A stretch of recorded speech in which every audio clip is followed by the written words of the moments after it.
अगर बच्चा अंडर 19 में सिलेक्ट नहीं हो पाता तो और क्या ऑप्शन है उसके पास? अगर अंडर 19 में सेलेक्ट नहीं हो पाता तो अंडर 23 भी है। आपके हिसाब से कितने घंटे प्रैक्टिस आइडियल होती है एक छोटे बच्चे के लिए? 12 साल की 11-12 साल की एज में उसको 2-2.5 घंटे का प्रैक्टिस बहुत ज़्यादा है, इतना इनफ है।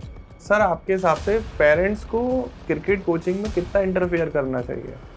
देखिए मुझे लगता है ध्रुव जी, पेरेंट्स को तो इंटरफेयर बनता है, लेकिन मेरे हिसाब से नहीं करना चाहिए, खासकर ऑन ग्राउंड। आज के टाइम में आपको क्या लगता है, क्या इम्पोर्टेंट है, बच्चा ऑलराउंडर बनने की कोशिश करे या सिर्फ बैट्समैन या बॉलर बनने की कोशिश करे? देखिए मैं पिछले 10 साल की इधर की क्रिकेट लेता हूँ, तो मेरे हिसाब से ऑलराउंडर होना चाहिए। एक अच्छा प्लेयर बनने से पहले एक अच्छा इंसान बनना चाहिए। बेस्ट फिनिशर बनने के लिए क्या क्वालिटीज बच्चे जिस पर काम करें? देखिए, बेस्ट फिनिशर बनने के लिए एक तो अपने बेसिक्स पे काम करना है, मैं भी बेसिक्स की बात करता हूँ, उसको स्ट्रांग करना है और अपना माइंडसेट पूरा अच्छा रखना है, और गेम प्लान को आपको समझना पड़ेगा। अभी आपने एज की बात कही, तो आपको क्या लगता है कितने एज तक वेट करना चाहिए रिजल्ट आने का? मुझे लगता है अंडर 19 तक तो वेट करना चाहिए। क्या आपको लगता है कि हर बच्चा इंडिया खेल सकता है जो टैलेंटेड है? बिल्कुल भी नहीं। टैलेंटेड है बच्चा, इंडिया खेल सकता, लेकिन हर बच्चा नहीं खेल सकता। नमस्कार दोस्तों, राधे राधे। स्वागत है आपका एक और नए पॉडकास्ट में। तो भारत में क्रिकेट का प्यार तो इतना ज्यादा है, इतना ज्यादा लोग क्रिकेट का क्रेज है आज के टाइम में कि हर बच्चा छोटी उम्र में यही सोचता है कि काश मैं धोनी बन जाऊं, विराट कोहली बन जाऊं या सचिन तेंदुलकर बन जाऊं। लेकिन उस छोटे बच्चे की क्वालिटीज को, उसकी परफॉर्मेंस को और उसकी फिटनेस को परखना और सही टाइम पे उसको क्रिकेट कोचिंग देना, क्रिकेट गाइडेंस देना एक गुरु का ही काम होता है। तो आज हमारे साथ ऐसे ही एक गुरु मौजूद हैं जो कि विश्व में उनके आज के टाइम में हर कोई उनको जानने लगा है for cricket coaching. ICC level 3 के कोच हैं वो। उनका नाम है डॉक्टर एसपी यादव। नमस्कार सर, राधे राधे। नमस्कार, नमस्कार ध्रुव कैसे हैं जी। आप? मैं ठीक हूँ जी। एसपी यादव सर काफी सालों से छोटे बच्चों को क्रिकेट कोचिंग दे रहे हैं और बहुत सारे स्टूडेंट्स को कोचिंग देकर उन्होंने आज इंटरनेशनल लेवल का क्रिकेट का खिलाड़ी बनाया। तो आज इस पॉडकास्ट का बस एक ही मकसद है कि हम आपको ये बता पाए कि छोटे बच्चे की परफॉर्मेंस को कैसे इंक्रीज करना है, सही टाइम पर उसकी क्वालिटीज को और उसकी जो कमियां हैं उनको कैसे पता करना है, परखना और उनको कैसे सॉल्व करना है। आपका बच्चा अगर छोटी उम्र में अच्छा परफॉर्म कर रहा है बट जब वो बड़े लेवल पर जाता है, फॉर एग्जांपल अंडर 19 खेल रहा है या कोई रणजी खेल रहा है, वहां परफॉर्मेंस नहीं दे पा रहा, तो क्या लैक हो रहे हैं, क्या इश्यूज हो रहे हैं, तो वो सारे सवालों का आज हम इस पॉडकास्ट में कवर करेंगे। तो मेरा सभी से रिक्वेस्ट है, अगर आप या आपका बच्चा क्रिकेट में इंटरेस्ट रखते हैं और अपनी परफॉर्मेंस को अप करना चाहते हैं और अपनी क्वालिटीज को जानना चाहते हैं, तो प्लीज ये पॉडकास्ट आप पूरा देखना। तो सर, सबसे पहला आपसे जी। क्वेश्चन यही है कि अंडर 19 पहुंचने के लिए क्या रियल क्वालिटीज चाहिए होती है ऑन ग्राउंड? ध्रुव जी, देखिए, अंडर 19 खेलने के लिए आपको पीछे बहुत मेहनत करनी होती है। पीछे मतलब junior cricket, under 12, under 14, under 16 में आपको बहुत सारी मेहनत करनी होती है, और मेहनत भी बड़े अच्छे ढंग से, यानी लेसन प्लान के साथ आपको करनी होती है। तो रियलिटी क्या है, आजकल अंडर 19 में कितने परसेंटेज ऑफ बच्चे वहां तक पहुंच जाते होंगे? उनका और एंड फाइनल एंड गोल क्या रहता होगा? देखिए, वैसे तो सभी बच्चों का यही है कि भाई कंट्री के लिए खेलना है, हम्म। इंडिया खेलना है या आईपीएल के लिए खेलना है। हम्म। सबका गोल यही है, लेकिन उसके लिए हमें मेहनत बहुत करनी पड़ती है। जूनियर लेवल से अच्छा हमें तैयारी करनी पड़ती है। तो क्या सिर्फ टैलेंट ही जरूरी होता है या कॉन्टेक्ट्स भी चाहिए होते हैं वहां तक पहुंचने के लिए? देखिए, मैं तो मानूंगा टैलेंट तो फर्स्ट है, और बाकी कॉन्टेक्ट की बात है तो आप समझ सकते हैं, इंडिया में या कहीं भी जरूरी होते हैं, लेकिन हम्म। मैं बहुत ज़्यादा तवज्जो टैलेंट को देता हूँ, क्योंकि आपके अंदर टैलेंट है तो फिर आपको कॉन्टेक्ट अपने आप ही मिलने शुरू हो जाते हैं। सिलेक्टर्स वो क्या क्वालिटीज चेक करते हैं अंडर 19 के ट्रायल्स के टाइम पर जो हर बच्चे में होनी चाहिए? देखिए, मोस्टली जो सिलेक्टर्स हैं वो अंडर 19 बच्चों में ये चेक करते हैं, एक तो बेसिक्स तो है ही है। हम्म। आप बेसिक्स सबसे पहले चेक किया जाता है ट्रायल में। इसके बाद बहुत सारी चीज़ें और होती हैं जो और हम चेक करते हैं, माइंडसेट के हिसाब से बहुत सारी चीज़ें देखते हैं, और उन्हें हम गेम प्लान के हिसाब से भी हम उन्हें ट्रायल लेते हैं, कि गेम अवेयरनेस कैसा है इस प्लेयर का, उस हिसाब से भी। लेकिन फर्स्ट होता है आपका बेसिक्स से ही ट्रायल में सिलेक्शन होता है। बच्चे बचपन में तो काफी अच्छा परफॉर्म करते हैं, बट जब वो अंडर 19 या कोई बड़ा मैच खेलते हैं तो उनकी परफॉर्मेंस डाउन हो जाती है। तो आपको क्या लगता है कि वहाँ ऐसा क्यों लैक होता है? बड़ा अच्छा आपने क्वेश्चन ये किया कि मोस्टली आप देखेंगे जितने जूनियर लेवल पर जितने भी प्लेयर हैं वो बहुत अच्छे खेलते हैं। जी। जैसे ही वो अंडर 19 या सीनियर लेवल में जाते हैं तो मोस्टली यानी आप बोल सकते हो 90% प्लेयर ऐसे हैं जो पीछे आ जाते हैं, यानी उनका सिलेक्शन नहीं हो पाता है। केवल 10% प्लेयर ऐसे हैं जो अंडर 19 में अच्छा परफॉर्म करते हैं, फिर अंडर 19 में परफॉर्म करके रणजी ट्रॉफी या फिर कंट्री के लिए भी खेलते हैं, वो वही होते हैं। ठीक है, तो क्या कमियां क्या है सर उनको, क्या किस चीज पर काम करना चाहिए? देखिए बहुत सारी कमियां हैं। एक तो जब जूनियर लेवल में प्लेयर खेलता है और रन बनाता है तो सबसे पहले काम है कि कोचेज को ये चाहिए, या कोचेज के साथ चलिए पेरेंट्स को हम बीच में नहीं लेते हैं क्योंकि उनको इतना पता नहीं होता कि किस चीज़ पे काम करना है। टेक्निकली बहुत काम करना होता है कोचेज को। लेकिन कोचेज उसमें ये है कि रन बना रहा है बच्चा तो बहुत खुश रहते हैं, चलो मेरा स्टूडेंट रन बना रहा है। अब कैसे रन बना रहा है, किस बॉल पे रन बना रहा है, कहाँ बॉल डल रही है, उससे कोई मतलब नहीं है उन्हें। अगर बच्चा अंडर 19 में सिलेक्ट नहीं हो पाता तो और क्या ऑप्शन है उसके पास? अगर अंडर 19 में सिलेक्ट नहीं हो पाता तो अंडर 23 भी है। अभी जो बीसीसीआई ने एज कैटेगरी का टूर्नामेंट बना रखा है वो अंडर 19, अंडर 23, इसके बाद आप रणजी ट्रॉफी के लिए भी कर सकते हैं। जैसे आपने बताया कि आप आईसीसी लेवल 3 के कोच हैं जी। तो आईसीसी लेवल 3 के कोच का मतलब क्या होता है? देखिए आईसीसी लेवल 3 एक कोचिंग डिग्री होती है। ये लेवल 3 जैसे आप समझ लो, जैसे आप एकेडमी में जाते हो तो पीएचडी बोलते हैं हम कि हमने पीएचडी कर लिया किसी भी सब्जेक्ट में। ठीक है। तो जो लेवल 3 कोचिंग कोर्स होता है वो क्रिकेट में समझो पीएचडी लेवल की डिग्री होती है। ठीक है। ये सबसे ऊपर की डिग्री होती है। और एक कोच जब लेवल 3 करता है तो उसको बहुत सारी चीजें सिखाई भी जाती हैं। एक आप बोल सकते हो कि इंटरनेशनल टीम को हैंडल करने का सारा लेवल 3 कोचेस के पास सारा एक्सपीरियंस सिखाया जाता है। फिटनेस या स्किल ज्यादा इंपॉर्टेंट क्या अंडर 19 में सिलेक्शन के लिए? देखिए फिटनेस तो है ही है, फिटनेस आप किसी भी एज में ले लीजिए, और स्किल अगर आपके अंदर है तो आप कहीं भी सिलेक्ट हो सकते हैं। ठीक है जी। एकेडमी कैसे पहचाने कि किस एकेडमी में ट्रेनिंग लेनी है और किस एकेडमी में नहीं लेनी? अगर कोई इंटरनेशनल प्लेयर किसी एकेडमी को ओन कर रहे हैं तो वो ज्यादा बेहतर है, या कोच को कैसे समझे बेसिकली? देखिए मैं इंटरनेशनल प्लेयर की बहुत सारी एकेडमियाँ चल रही, मैं तो बहुत कुछ नहीं बोलना चाहूँगा, लेकिन ऐसा कुछ नहीं है। जहाँ कोचिंग अच्छी है, चाहे वो इंटरनेशनल प्लेयर की एकेडमी हो, चाहे वो किसी जूनियर प्लेयर की एकेडमी हो, चाहे वो केवल सर्टिफाइड कोच है उसकी एकेडमी हो, वहाँ ट्रेनिंग अच्छा होना चाहिए। कोचेज आपको अच्छा ध्यान दे रहे हैं आपके बच्चे पर, नहीं दे रहे हैं, सही से उन पर काम हो रहा है कि नहीं हो रहा, मोस्ट इम्पॉर्टेंट तो यही है। बाकी तो आप नाम पर जाएंगे तो अब नाम किसी भी प्लेयर का बड़ा नाम होगा, लेकिन वो रेगुलर आप एकेडमी में खड़े नहीं मिलेंगे, काम तो उनके कोचेज ही करेंगे। तो फिर वो चीज़ें पेरेंट्स को खुद देखना चाहिए। आपके हिसाब से कितने घंटे प्रैक्टिस आइडियल होती है एक छोटे बच्चे के लिए? देखिए बहुत छोटे बच्चे, मतलब आप एज ग्रुप के हिसाब से देख लीजिए।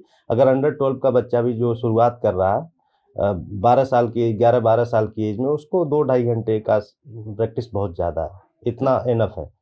अगर अंडर 14 में जाता तो 1 घंटे और बढ़ा सकता है, अंडर 16 में 1-1 घंटे बढ़ता चला हाँ, जाएगा। ऐसे एक घंटे बढ़ा, ज़्यादा वर्कलोड नहीं देते हैं छोटे बच्चों को। पढ़ाई और क्रिकेट दोनों को एक साथ कैसे बैलेंस करें? जैसे आपने पढ़ाई और खेल क्रिकेट की ट्रेनिंग के बारे में पूछा कैसे मैनेज किया, तो मैंने वही 24 आवर्स अगर हमारे पास है तो 4 घंटे आप कोच को देते हो जी। 20 घंटे आपके पास है। 20 घंटे में आप 6 घंटे स्कूल को देते हो, 14 घंटे आपके पास है। 7 से 8 घंटे नींद पूरा करता है बच्चा या 9 घंटे सोता है, 3-4 घंटे फिर आपके पास है। उसमें आप थोड़ा आप घर पर भी गाइड कर सकते हो या ट्यूशन कर सकते हो, तो पढ़ाई के लिए भी इनफ टाइम मिलता है। बस एक कहने की बात है मैनेज नहीं कर हो पाता, लेकिन अगर आप मैनेज करो तो हर चीज़ पॉसिबल है। आपके हिसाब से एक्सपेंसिव कोचिंग की क्या वैल्यू है? देखिए एक्सपेंसिव कोचिंग की वैल्यू वही है, जैसे आप कोई सामान खरीदने जाते हैं मार्केट में, तो आप बोलते हैं ना वो चीज़ 2 रुपए की मिलती हो, सेम वही चीज़ 10 रुपए की मिलती है, तो उसमें तो डिफरेंट तो होगा ही ना क्वालिटीज का डिफरेंस। क्वालिटी का। तो सेम वही कोचिंग में है कि आपको कोचिंग सस्ते में मिलेगा, कोचेज़ ऐसे भी हैं जो कॉस्टली भी अच्छा चार्ज भी करते हैं, तो आपको सीधी-सी फ़र्क आपको अपने आप दिख जाएगा। तो आप खुद को कहाँ रखते हैं सर, एक्सपेंसिव कोचिंग में या नॉर्मलाइज्ड? देखिए हमारा क्या है कि मैं लेवल 3 कोच हूँ, तो थोड़ा लेवल के हिसाब से और ऊपर वाले ने जो थोड़ा बहुत ज्ञान दिया है, उस हिसाब से थोड़ा-सा मुझे लगता है लोगों से ऊपर रखना चाहिए। गलत कोचिंग से कैसे बचें जिससे बच्चे का नुकसान हो रहा हो? ये क्वेश्चन आपका अच्छा भी है और मैं आपके पॉडकास्ट के माध्यम से बताना चाहता हूँ, इसको समझना बड़ा डिफिकल्ट है। डिफ़िकल्ट है।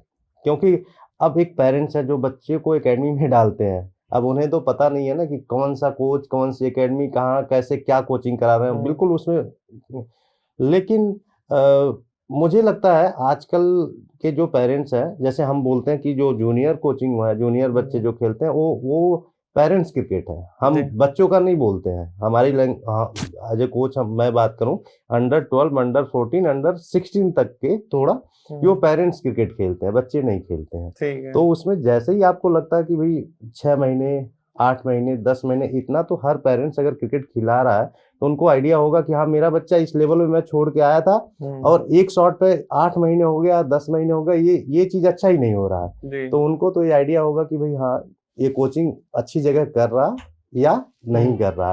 तो इससे वो फ़र्क पता कर सकते हैं। ठीक है। सर आपके हिसाब से पेरेंट्स को क्रिकेट कोचिंग में कितना इंटरफेयर करना चाहिए? देखिए मुझे लगता है ध्रुव जी पेरेंट्स को तो इंटरफेयर बनता है लेकिन मेरे हिसाब से नहीं करना चाहिए, खासकर ऑन ग्राउंड। हाँ, अगर बहुत कुछ लगता है कि बहुत कुछ गलत हो रहा है उनके साथ या कुछ करियर को लेकर बच्चों के साथ कुछ गलत हो रहा तो फिर इंटरफेयर करना चाहिए, अदरवाइज़ नहीं करना चाहिए। लेकिन आजकल के पेरेंट थोड़ा ज़्यादा ही एज़ ए कोच भी हैं, पेरेंट तो है ही हैं, हर चीज़ वो खुद डील करते हैं अपने हिसाब से। आपके अकॉर्डिंग प्राइवेट कोचिंग ज़्यादा बेटर है या ग्रुप कोचिंग? देखिए, दोनों कोचिंग के अलग-अलग मायने ये बहुत अच्छा आपने क्वेश्चन किया। दोनों कोचिंग बहुत ज़रूरी है। जी। दोनों कोचिंग के कुछ अलग-अलग फ़ायदे भी हैं। ठीक है। ग्रुप ट्रेनिंग में बच्चा जब जाता है, तो ग्रुप ट्रेनिंग में वो उसका माइंडसेट डेवलप होता है कि मतलब एक उसके ऐज के बच्चे मिलते हैं, खेलता है, एन्जॉय करता है, थोड़ा बोलने के तरीके पता चलते हैं, थोड़ा क्रिकेटिंग जो माहौल है वो पता चलता है।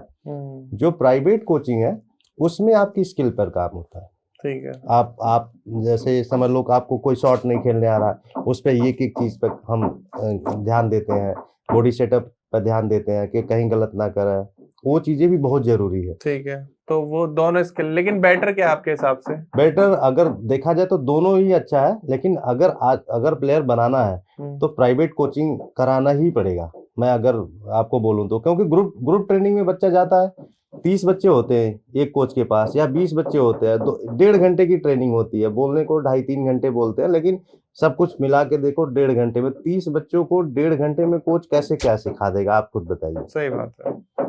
किस उम्र के बच्चे को प्रोफेशनल क्रिकेट कोचिंग सिखानी चाहिए?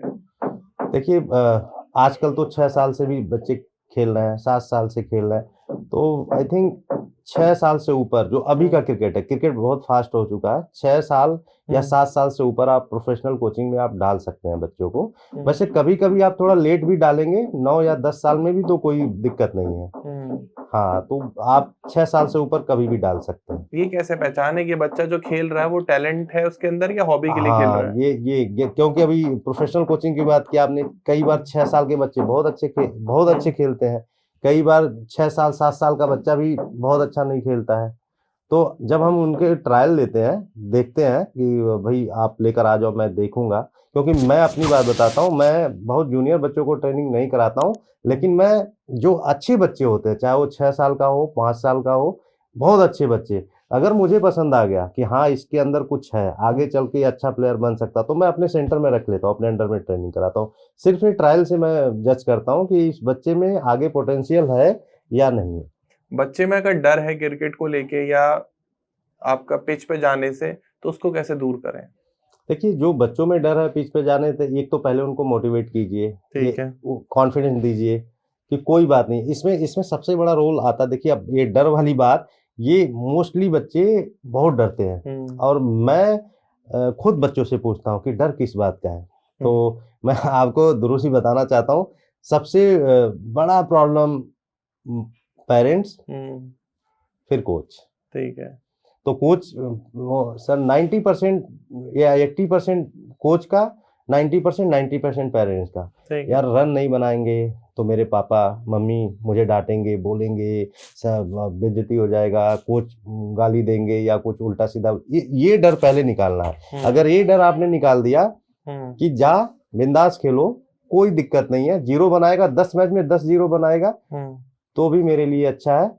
बस सीखने के लिए खेलो, बहुत ज़्यादा प्रेशर लेकर मत खेलो।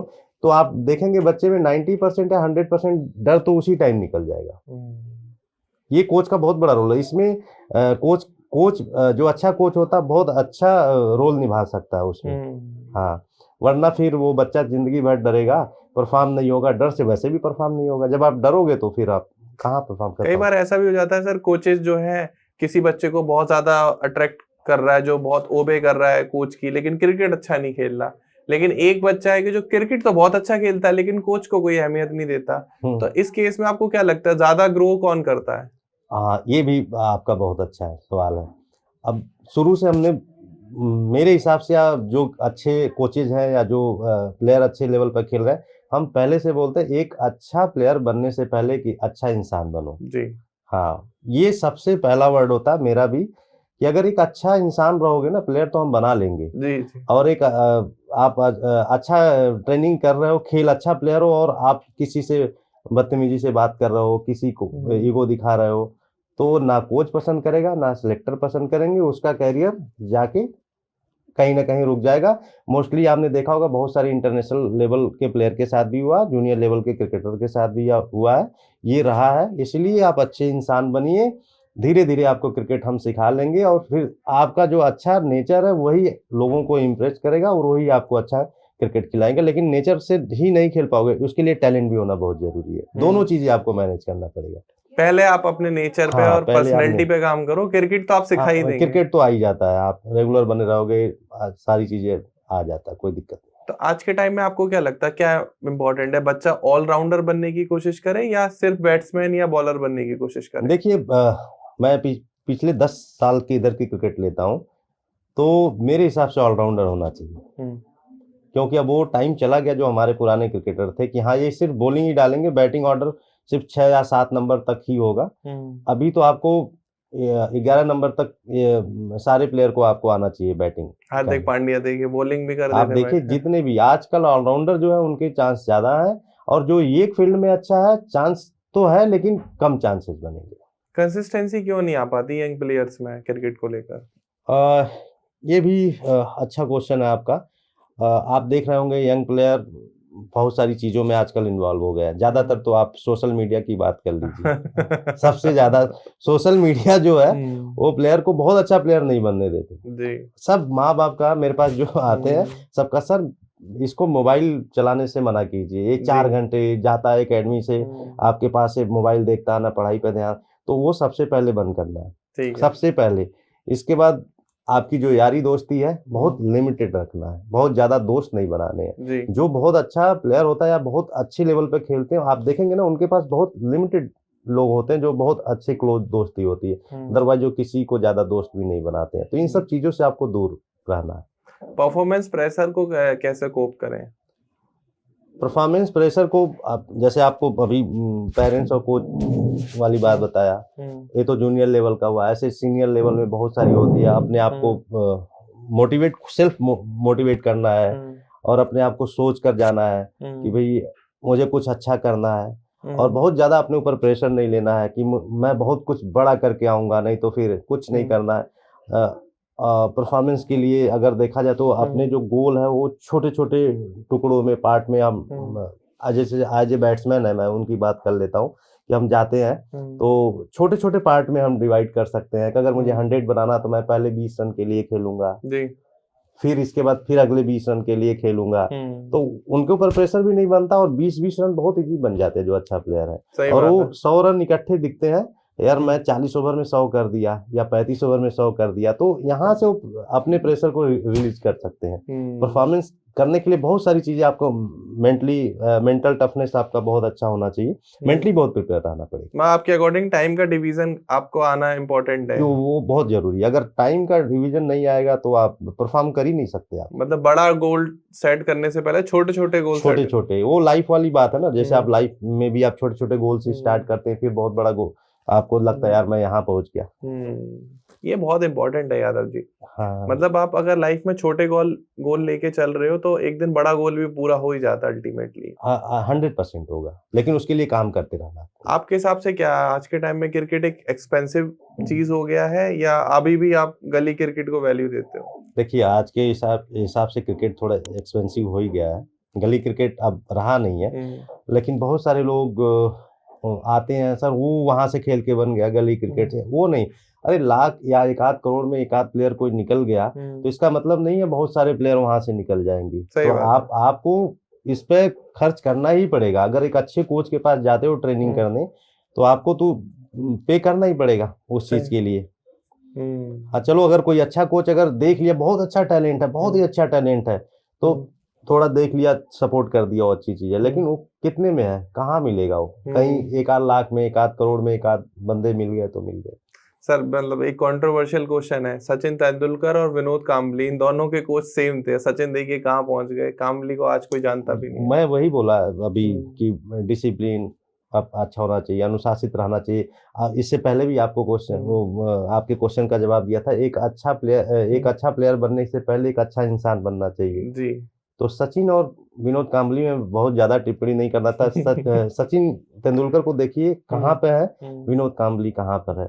सिर्फ फर्क क्या था, बस जो आपको पहले बताया था कि डिसिप्लिन नहीं था बहुत सारी चीजों में। विनोद कांबली को इस चक्कर में तेंदुलकर आगे निकले।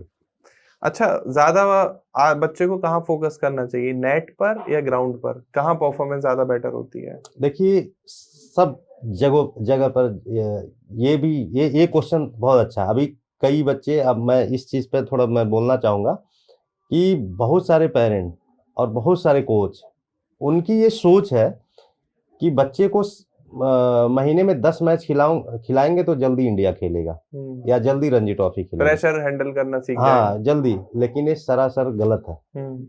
जितना इम्पोर्टेंट आपकी प्रैक्टिस सेशन है उतना ही इम्पोर्टेंट मैच सेशन है, नेट सेशन है, जो आजकल ड्रिल्स होती हैं ड्रिल सेशन है। तो वो सबका कोऑर्डिनेशन एक दूसरे के साथ है। तो इसलिए हमें चाहिए कि जितना अच्छा हमारा प्रैक्टिस सेशन होगा, जितनी अच्छी हम ड्रिल्स करेंगे, बॉडी अपने मसल मेमोरी को अच्छा बनाएंगे, फिर हम नेट में जाएंगे, उसको एग्जीक्यूट करेंगे नेट में, फिर इसके बाद हम मैच में एग्जीक्यूट करेंगे, तो हमें रिजल्ट और बेहतर आएगा। तो क्वालिटी जरूरी है मैच की, ना कि क्वांटिटी जरूरी है। मेंटल स्ट्रेंथ को आप कैसे इम्प्रूव करते हो फॉर क्रिकेट? क्रिकेटर के लिए जैसे अब बताया कि उनको एक टास्क दे देते हैं कि भाई हमें इतने ओवर में इतने रन चाहिए, या आप जाओ, आपसे आज मुझे कुछ नहीं चाहिए, आप बिंदास खेलो। कई बार होता है कि कई प्लेयर ऐसे होते हैं कि जाते हैं और अरे कि 40 ओवर 50 ओवर का गेम है, मैं कैसे खेलूं। तो मैं थोड़ा डिफरेंट टाइप का कोच हूँ। मैं अपने सारे प्लेयर को यही बोलता हूँ, मेंटली मैं कैसे प्रिपेयर करता हूँ मैं आपको बता रहा हूँ। जो भी अंडर 14, अंडर 16, अंडर 19 या सीनियर जो भी प्लेयर मेरे पास आते हैं कि बेटा देखो मुझे जीतने के लिए खेलना ही नहीं है जी। मैं सबसे अलग बात करता हूँ। और कोचेस या और लोग, यार जीतने के लिए जीतना नहीं, मुझे जीतने के लिए खेलना ही नहीं है, मुझे सीखने के लिए खेलना। आप सबको सीखने के लिए खेलना। अगर आप दूसरी टीम ने 50 ओवर में 350 या 400 रन बना दिया, कोई दिक्कत नहीं, आप सीखने के लिए खेलो, जीतने के लिए मत जाओ। तो 50 ओवर खेलना है, ठीक। हाँ, हमें 50 ओवर खेलना है। तो मुझे भी पता है जब हम 50 ओवर पूरा खेलने जाएंगे तो आई थिंक अगर 300 का टारगेट है तो 240, 42 या 45 ओवर 250 तक तो पहुंच ही जाएंगे, धीरे पूरा गेम खेलेंगे। तब जाके वहां ऐसा भी हो जाता है कि भाई 20 बॉल पे हमें 35 रन चाहिए, विकेट हमारे हाथ में है, तो मैच और क्लोज चला जाता है। तो हम मैच जीत भी जाते हैं कई बार। हम्म, अगर पहले बोल दें कि उनके मेंटली हम प्रेशर दे दें प्लेयर को कि नहीं मार के खेलो, 350 का टारगेट है, ये है वो है, तो टीम 20 ओवर में ऑल आउट हो जाएगी। हम्म, मैं तो इस हिसाब से प्लेयर, और हमारे प्लेयर जो नए नए प्लेयर भी मेरे पास आते हैं वो भी पूरे 40 ओवर बैटिंग करके आते हैं, 35-40 ओवर, केवल सिर्फ एक मोटिवेशन मैं उनको देता हूँ बस। लेकिन आजकल प्लेयर ये सोचता है कि सहवाग बनना है, बहुत तेजी से रन बनाने हैं और अपना काम करके निकल जाना है। देखिए, जब से T20 गेम आया है, आपको पता है कि इंडिया के लिए बहुत कम लोग सोचते हैं, सबको आईपीएल चाहिए। जी जी जी। तो उन्हें ये भी नहीं, ये पता नहीं, बहुत तेज खेलने से आईपीएल नहीं मिलता है। आईपीएल भी आपको टेक्निकल अच्छा होना चाहिए। T20 में भी आप अगर शॉट खेलते हो, मारते हो, तो आपको सॉलिड मारना है। आपका बेसिक्स अच्छा होना चाहिए, तभी आप जाके T20 में भी सक्सेस हो जाओ। तो अभी प्लेयर इस चीज को भूल चुके हैं कि मुझे टेक्निक पे काम करना है। सबको है कि बस 6 बॉल में 6 छक्का मार दूं, मेरा आईपीएल में सिलेक्शन हो जाए। टांग दो बॉल को। हाँ, लेकिन ऐसा कुछ है नहीं। अभी उन्होंने क्रिकेट समझा ही नहीं है पूरा। जो अच्छे प्लेयर आप देखिए, बहुत बड़े जो प्लेयर है, वो आप टेस्ट क्रिकेट भी खिला लीजिए, बहुत अच्छा खेलते हैं, वनडे भी खिला लीजिए, और T20 आईपीएल में भी बहुत अच्छा परफॉर्म करते हैं, क्योंकि उनका बेस स्ट्रांग है ना। आप बेस स्ट्रांग नहीं करते हो, आप चल देते हो, फिर भाई हार्दिक पांड्या जैसे बनना है या पोलार्ड बनना है। बेस्ट फिनिशर बनने के लिए क्या क्वालिटीज बच्चे जिस पर काम करें? देखिए, बेस्ट फिनिशर बनने के लिए एक तो अपने बेसिक्स पे काम करना है, मैं अभी भी बेसिक्स की बात करता हूँ, उसको स्ट्रांग करना है, और अपना माइंडसेट पूरा अच्छा रखना है, और गेम प्लान को आपको समझना पड़ेगा कि हमें कैलकुलेट करना आना चाहिए कि हम कितने बॉल में, कितने ओवर में इतना रन बना सकते हैं, फिर मैं इस ओवर, इतने बॉल पर मैं इतने रन कर सकता हूँ। ये सबसे अच्छा एग्जांपल महेंद्र सिंह धोनी का देखिए आप। जब वो खेलते थे तो गेम को कैसे ले जाते थे, चाहे उन्हें 10 बॉल में 35 रन भी बनाना हो तो इजी मार देते थे। ये सारा दिमाग का ही वो खेल। गेम को बहुत क्लोज ले जाते थे, हाँ, मैंने गेम को देखा है। बहुत ज्यादा मैचेस उन्होंने लास्ट बॉल पर या लास्ट ओवर में जिताए हैं। लास्ट ओवर में जिताया है। शुरू से मेरा वही है कि गेम को जितना क्लोज लेके जाओगे तो आप बेस्ट फिनिशर बनोगे। शुरुआत में वो सिंगल डबल लेने पे फोकस करते हैं, बिल्कुल बड़े बिल्कुल। हिट वो एंड में लगाने की एंड कोशिश में कर। जितने बड़े प्लेयर आप देखेंगे पहले गेम को बनाते हैं। ऐसे पीछे आप देखेंगे, ऑस्ट्रेलिया के एक प्लेयर होते थे उस टाइम, तो क्रिकेट इतनी फास्ट भी नहीं, माइकल वेवन, हाँ, उनको 10 रन पर ओवर, उस टाइम तो 10 रन एक ओवर में बहुत बहुत ही बड़ी मुश्किल था बात थी। बनाना, लेकिन वो गेम को कैसे क्लोज लेके जाते थे, लास्ट में वो मैच जिता देते थे ऑस्ट्रेलिया को। अच्छा, इंजरी अगर किसी बच्चे को हो जाए तो उसका कमबैक का प्लान कैसे बनाएं? देखिए, इंजरी अगर हो जाए तो आपको एक तो रेस्ट करना है, अपने फिजियो से बात करते रहना है, और जब तक हील ना हो जाए इंजरी तब तक आपको कमबैक नहीं करना है मेरे हिसाब से, क्यों, और उसका उस हिसाब से फिजियो ज़्यादा अच्छा प्लान बना सकता है। लेकिन हाँ, इंजरी में आपको खेलना नहीं है, नहीं तो इंजरी और बढ़ सकती है। अच्छा, डाइट और स्लीप परफॉर्मेंस कितना अफेक्ट करती है? ये तो बहुत ध्रुव जी, ये इसका बहुत बड़ा रोल है मेरे हिसाब से। अगर सबसे पहले बात कर लेते हैं स्लीप का, जी। तो दुनिया में कोई ऐसी चीज नहीं है जो स्लीप से अच्छा रिकवरी आपके बॉडी को दे। चाहे आप कितनी अच्छी डाइट कर लो, कितना अच्छा प्रोटीन ले लो, जो भी दुनिया की जितनी अच्छी आप खा सकते हो, अगर आप 6 से 8 घंटे की नींद अच्छी लेते हो, एज ए स्पोर्ट्समैन 8 घंटे का, 6-8, तो उससे अच्छी रिकवरी कुछ भी नहीं है। आप देखेंगे जब नींद आपकी पूरी होती है तो आपकी बॉडी अपने आप फास्ट हो जाती है। और डाइट का उतना अच्छा रोल है, डाइट लोगे तो और ज़्यादा बेनिफिट मिलेगा उसमें, क्योंकि अलग-अलग चीज़ें हैं, अलग-अलग चीज़ें, प्रोटीन की भी ज़रूरत है आपकी बॉडी में, ज़्यादा मेहनत भी करते हो, बहुत सारी चीज़ें, और डाइटिशियन से भी मिलकर आप डाइट प्लान बना सकते हैं, एक स्पोर्ट्समैन का डाइट। लेकिन हाँ, मैं इतना बोलना चाहूँगा, नींद बहुत ज़रूरी है। आजकल ऑनलाइन कोचिंग सर बहुत स्कोप पर है, आपको लगता है ऑनलाइन कोचिंग से बच्चे की परफॉर्मेंस बढ़ जाएगी? देखिए, हाँ, ऑनलाइन कोचिंग की बात क्या है, जब मैं खुद ऑनलाइन कोचिंग कराता हूँ, और मेरे पास वर्ल्ड से बच्चे करते हैं, बहुत डिफरेंट, बहुत सारी कंट्री से, न्यूजीलैंड, ऑस्ट्रेलिया, यूके, यूएसए, बहुत सारे बच्चे करते हैं। अच्छा जी। तो जब ऑनलाइन कोचिंग कराना स्टार्ट किया तो लोग, यार ऑनलाइन कोचिंग कैसे होगा, ऑनलाइन कोचिंग कैसे होगा? मैंने कहा, ऑनलाइन कोचिंग कराने का तरीका आपको पता होना चाहिए ना। ऑनलाइन कोचिंग, क्योंकि जो चीज मैं ऑन ग्राउंड करा सकता हूँ वो ऑनलाइन में भी करा सकता हूँ, और मैंने करके दिखाया वो चीज, और बच्चों के इम्प्रूवमेंट भी बहुत अच्छे हुए। ठीक है। और वो बच्चे अपनी अपनी कंट्री में पर्सनल ट्रेनिंग भी कर रहे थे, 2-2 साल, 3-3 साल, और उनका इम्प्रूवमेंट ही नहीं है, कोई उनके बॉडी सेटअप पर काम ही नहीं कर रहा, कोई उनके टेक्निक पर काम ही नहीं कर रहा। फिर मैंने उनको ऑनलाइन कोचिंग के माध्यम से मैंने अच्छा कराया और विथ इन 2 से 3 महीने या 4 महीने में बहुत अच्छा। फिर उनका विश्वास मेरे ऊपर हुआ और वो फिर इंडिया आए। आते हैं बच्चे मेरे पास ऑफलाइन कोचिंग भी लेने, तो ऑनलाइन कोचिंग भी कराने का तरीका होना चाहिए, बुरा नहीं है, बहुत अच्छा है ऑनलाइन कोचिंग भी। कैसे कराते हो आप? उनके परफॉर्मेंस की, उनकी प्रैक्टिस की वीडियोस बनवा के मंगा के फिर उस पे बताते हो? देखिए, एक तो वीडियो भेजते हैं कई सारे पेरेंट्स, कई सारे प्लेयर, वो भी देख लेता हूँ, पता तो चल ही जाता हाँ इसके अंदर क्या टेक्निकल क्या कमी है। तो मुझे बहुत ज़्यादा वीडियो मैं नहीं मंगवाता हूँ, ठीक है। क्योंकि मैं जैसे ही एक सेशन करता हूँ या 10 बॉल या 15 बॉल या आधे घंटे सेशन होता है मेरे साथ, तो मुझे इतना समझ में आ जाता है कि इतना एक्सपीरियंस है अपने पास कि इसको किस चीज़ पर काम करना है। बस ठीक है। उसके लिए ड्रिल डिज़ाइन करते हैं, क्या ड्रिल कराने से इसकी बॉडी अच्छी होगी, परफॉर्म करने परफ़ॉर्म लगे। करेगी, कैसे रिएक्ट करेगा, तो हम ड्रिल डिज़ाइन करके उनके पेरेंट्स या कोई भी एक उनके साथ होता है जो उनका हेल्प कर सकता है, बॉल को इधर रखने के लिए या थोड़ा और बॉल ड्रॉप करने के लिए। बस उस हिसाब से हम उनके साथ कोऑर्डिनेट करके हम बहुत अच्छा परफ़ॉर्म कराते हैं बच्चों को ऑनलाइन सेशन में। पेरेंट्स का रोल कैसा होना चाहिए? एज़ ए सपोर्टर रहें या फिर ट्रेनर भी बन जाएँ साथ में? देखिए ये क्वेश्चन तो आपका बड़ा अच्छा है। मुझे लगता है कि पहले सपोर्टर बने, ट्रेनर तो बाद की बात है, क्योंकि ट्रेनर अगर बनेंगे तो कोच का काम ही खत्म हो जाएगा। अगर पेरेंट्स को बच्चों से बहुत ओवर एक्सपेक्टेशन है, तो क्या उनका फ्यूचर स्पॉइल कर सकती है वो? अ, अ, हो सकता है इसमें, क्योंकि बहुत ज़्यादा सोचना नहीं है आपको। हाँ, क्योंकि फिर वो पेरेंट्स तो उनके सामने बार-बार वही बात करते हैं, तो बच्चे के माइंड में वो घर कर जाती है और वो फिर बार-बार यार मैंने ये नहीं किया तो कुछ नहीं होगा, मम्मी-पापा क्या सोचेंगे? वही चीज़ जो मैंने बताया था, वो मैच में जाके वो दिखता है, तो रन ही नहीं बनते हैं। तो इसीलिए बच्चे को बिंदास तरीके से खेलो और कॉन्फिडेंस दो, जो होगा देखा जाएगा, केवल अच्छा खेलो, ट्रेनिंग करो, आगे का आगे देखेंगे। तो बच्चा ये सोचेगा चलो मेरे घर से, मेरे मम्मी-पापा से इतना सपोर्ट है, कोई प्रेशर नहीं है, तो शायद जितना आप क्रिकेट को एन्जॉय करोगे, उतना ही अच्छा आप प्लेयर बन जाओगे आगे।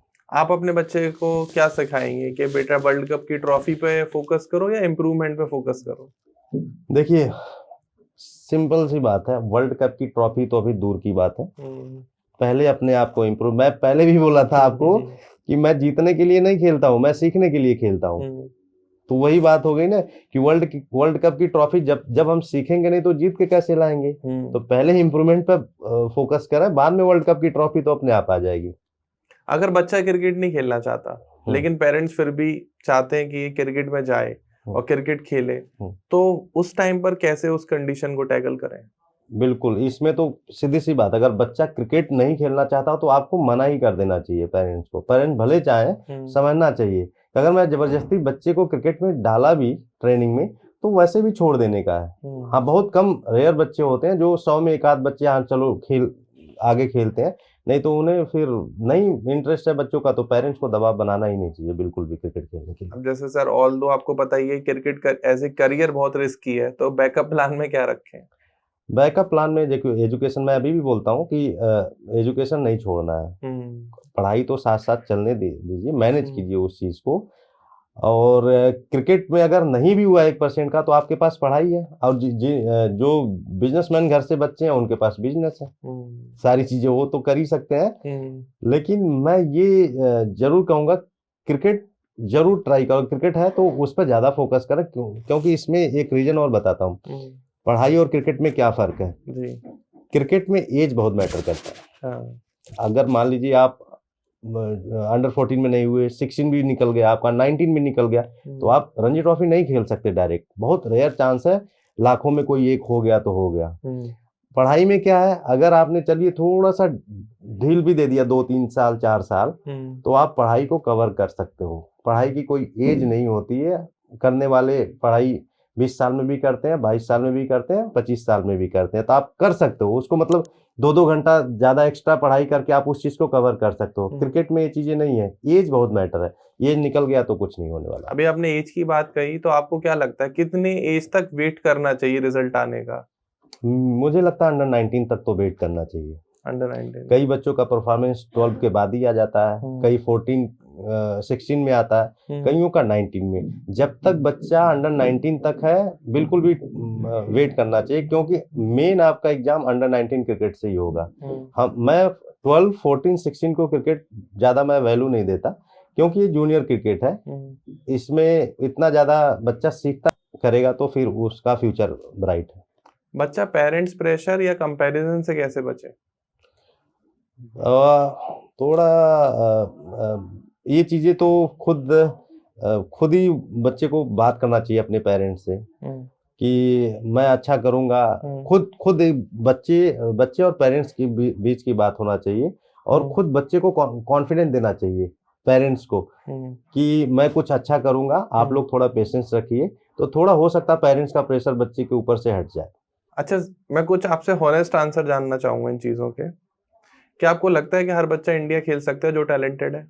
बिल्कुल भी नहीं। टैलेंटेड है बच्चा, इंडिया खेल सकता है, लेकिन हर बच्चा नहीं खेल सकता।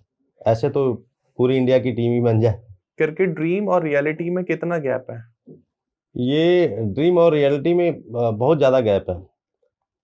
मतलब ज़मीन आसमान का फ़र्क है कि ड्रीम आपका कुछ और है, रियलिटी आप ग्राउंड पर जब जाते हो तो कुछ और दिखता है कि लेकिन लोगों को ड्रीम ज़्यादा दिखता है, रियलिटी कम दिखता है।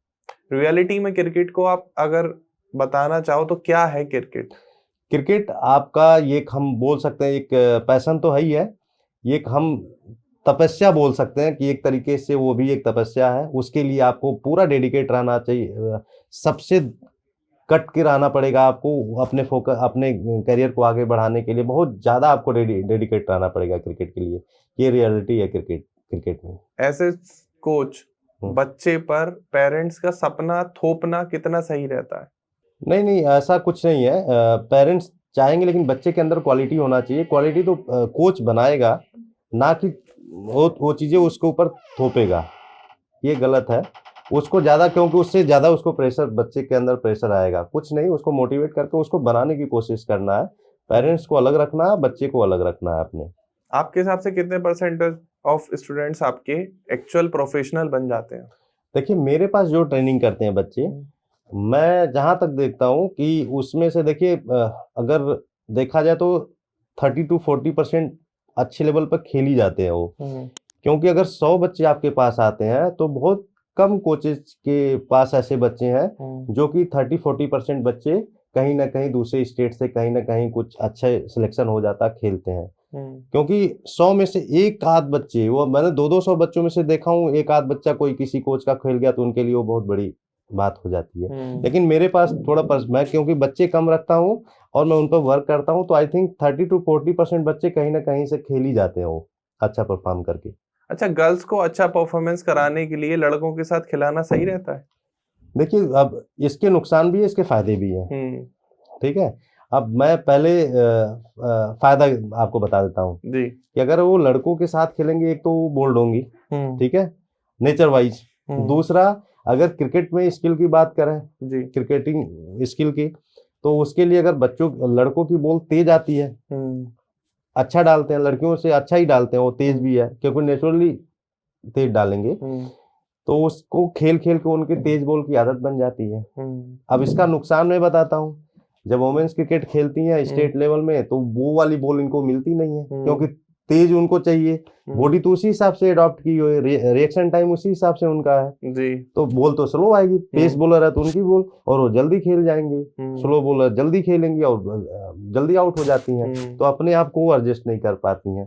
तो मेरे हिसाब से नुकसान भी है, फायदे भी है, तो दोनों खुद ही गर्ल्स को खुद ही मैनेज करना होगा कि मुझे कब किस जगह कौन सा परफॉर्म करना, किस बॉलर को कितना पेस खेलना, और किस जगह लड़कों के साथ क्या प्रैक्टिस करनी है और लड़कियों के साथ हमें क्या प्रैक्टिस है, वो खुद ही डिसाइड करनी है उन्हें।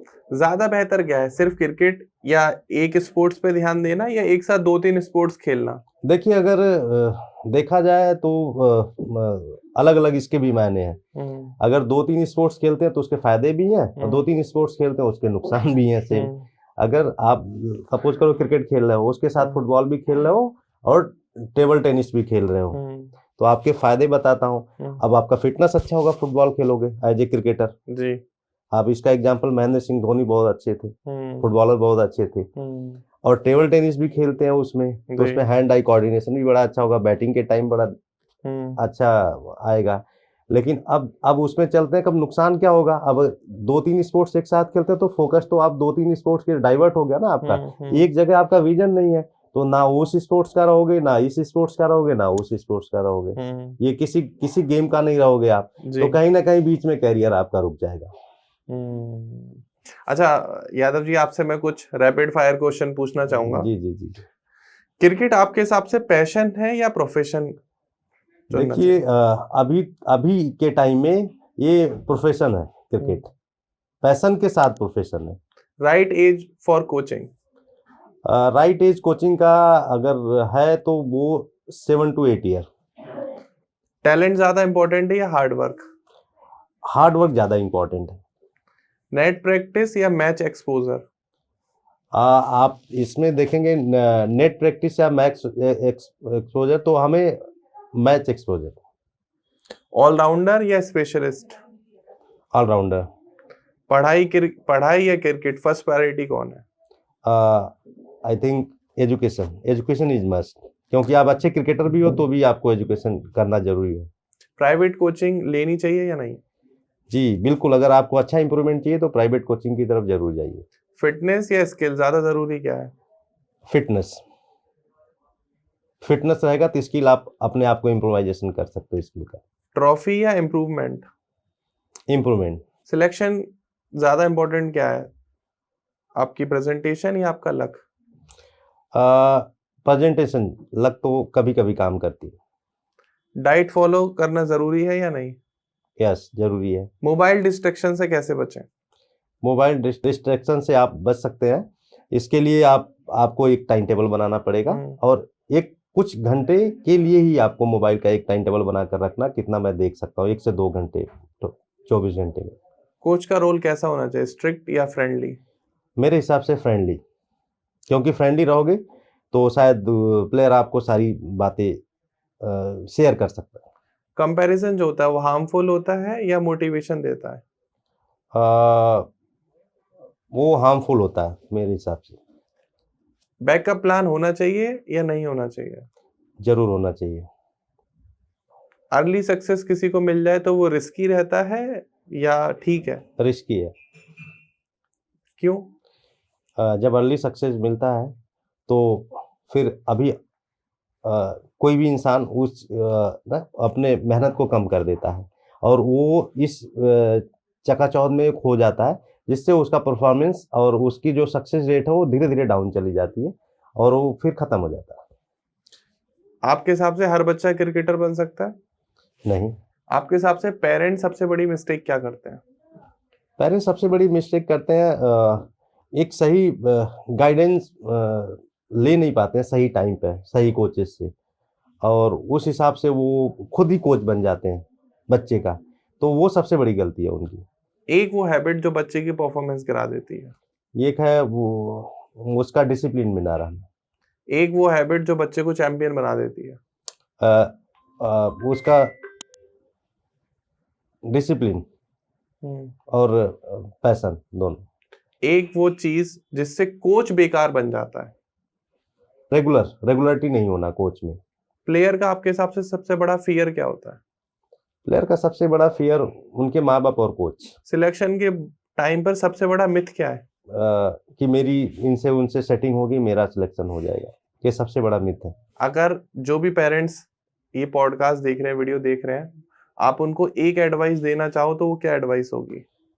देखिए ध्रुव जी, जो पॉडकास्ट देख रहे हैं इसलिए आपने बड़ा अच्छा आज पॉडकास्ट पे बुलाया, और ये जूनियर बच्चे और प्लेयर्स के बारे में बात करें। मैं पेरेंट्स को एक ही एडवाइस देना चाहूँगा, जो भी करे बच्चा, जहाँ भी आप क्रिकेट सिखा रहे हो तो बड़ा सोच समझ के, और पहले उस चीज़ को जाकर आप देखो, जांचो, परखो, और अगर आपको लगता है कि मुझे यहाँ से मूव करना है किसी भी जगह से, तो आप ज़रा सा भी देरी मत कीजिए, आप बेस्ट से बेस्ट जो आपको अच्छा दिखता है वहाँ ज़रूर आप मूव करके जा सकते हो, क्योंकि अगर लंबे टाइम तक आप किसी के बहकावे में, किसी के कहने में आ जाएँगे तो करियर टाइम निकलते देरी नहीं लगता। तो मैं सभी पेरेंट्स से ये बोलूँगा कि खुद भी आप लोग सतर्क बनिए, समझदार बनिए और इमोशन से समझौता मत कीजिए। ये क्योंकि बहुत सारे पेरेंट्स ऐसे अटैच हो जाते हैं कोचों के साथ कि बड़े इमोशनल हो जाते हैं, नहीं जी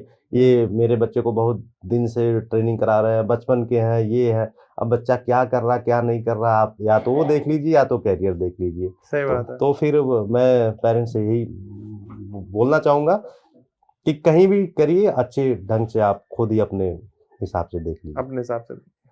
तो बहुत ज़रूरी होता है कि आप अपने बच्चे को सही कोच तक पहुँचा पाओ और सही कोचिंग और सही गाइडेंस उसको दे पाओ, ताकि वो जो उसका टैलेंट है, जो उसकी परफॉर्मेंस है, वो असली में निखर कर आए और बच्चा अच्छा से अच्छा परफॉर्म करे। ऑल्दो अंडर 19 खेले या ना खेले, वो इंडिया खेले या ना खेले, एक अच्छा इंसान बन जाए, उसके अंदर डिसिप्लिन आ जाए, उसकी फिटनेस ठीक हो, उसकी डाइट प्लान ठीक हो। लाइफ में चाहे कुछ भी करे, लेकिन अच्छा इंसान बन के रहे। ज़रूरी नहीं है कि हर इंसान जो इंडिया खेलता है वो अच्छा इंसान ही है या वो अच्छा इंसान ही होता है, लेकिन ऑल्दो जो वहाँ तक पहुँचते हैं तो वो टॉप प्लेयर है और आप भी चाहते हो कि आपका बच्चा टॉप प्लेयर बने, तो स्क्रीन पर डॉक्टर एसपी यादव सर का नंबर आ रहा होगा। आप अपने बच्चे के लिए अगर क्रिकेट गाइडेंस ऑनलाइन कोचिंग या ऑफलाइन कोचिंग देख रहे हैं, इंदिरापुरम गाजियाबाद लोकेशन पर अकेडमी ऑफलाइन कोचिंग के लिए, और ऑनलाइन कोचिंग तो सर आप ज़ूम जी, पर अवेलेबल ही है। हर जगह। तो उसके सेशन आप लेते रहेंगे। बाकी डिस्क्रिप्शन में भी आपको नाम, number, social media handle, address सब कुछ सारी डिटेल मिल जाएगी। आप एक बार सर से कनेक्ट कर सकते हैं। And SP Yadav sir, thank you so much आने के लिए। बहुत-बहुत शुभकामनाएँ आपको भविष्य में हाँ, क्रिकेट की, जो भी नए आपके बच्चे उभर कर आएँ। और उन सभी जी, बच्चों को जो आज ये पॉडकास्ट देख रहे हैं, हो सकता है कि आपको कोई पॉइंट्स सीखने को, समझने को मिले होंगे, जिससे आपकी क्रिकेट कोचिंग और क्रिकेट का जो आपका पैशन है, जो करियर है, वो और ग्रूम करेगा। Congratulation to all of you and thanks for watching. जो भी ये वीडियो यहाँ तक देख रहा है, आपका दिल से धन्यवाद हमें यहाँ तक देखने के लिए। फिर मिलते हैं एक नए वीडियो में, नए पॉडकास्ट में। तब तक के लिए नमस्कार, राधे राधे।